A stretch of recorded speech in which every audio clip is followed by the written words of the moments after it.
प्रणाम आप सभी को।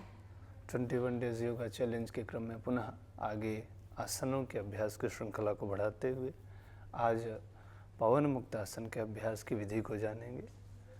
यह जैसा कि पवन मुक्त, पवन जो हमारे शरीर में वायु प्राण शक्ति है, उसके अलग अलग आयाम और अलग अलग विभिन्न प्रारूपों में हमारे शरीर के विभिन्न सिस्टम को, तंत्र को ये संचालित करते हैं।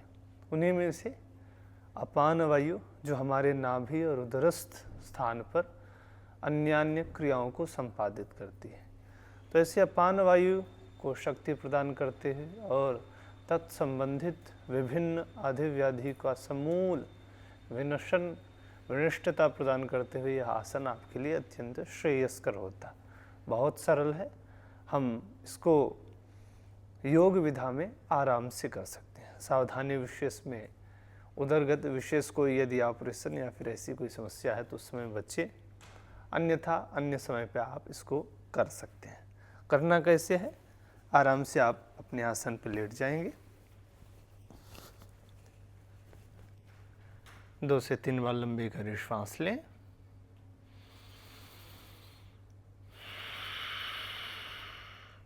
प्रारंभ में यदि हमारे पेट में फट ज़्यादा है तो हम एक एक पैर से अभ्यास करेंगे, अन्यथा दोनों पैर से।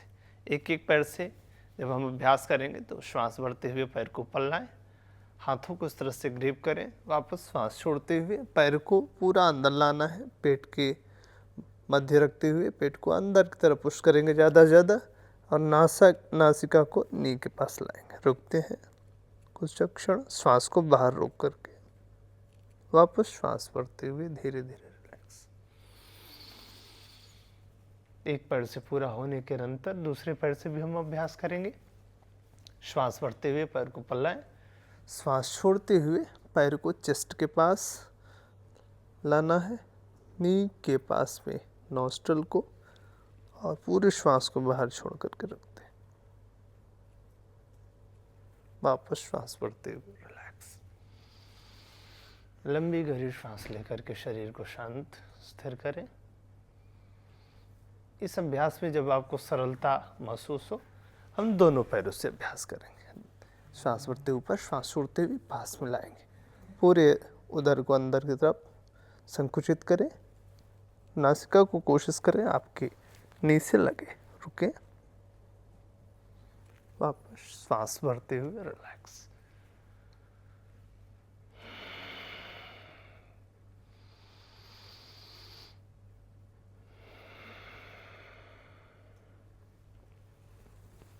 अभ्यास के क्रम में एक आवृत्ति के पूरा होने के अनंतर 2 से 3 लंबी गहरी श्वास लेना है। पुनः आपको अभ्यास को प्रारंभ करना।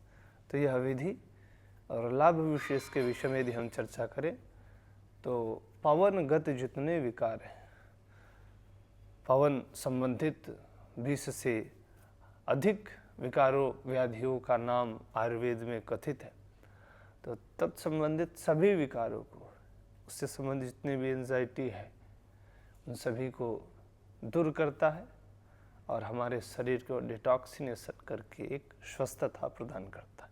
प्राणायाम की श्रृंखला को, ब्रीदिंग पैटर्न को आत्मसात करते हुए यदि आप अभ्यास करते हैं तो ये आपके उदरगत फैटी लीवर में भी अत्यधिक लाभप्रद है। अस्तु, योग को अपनाएं, स्वस्थ जीवन की ओर अपने आप को आगे बढ़ाएं।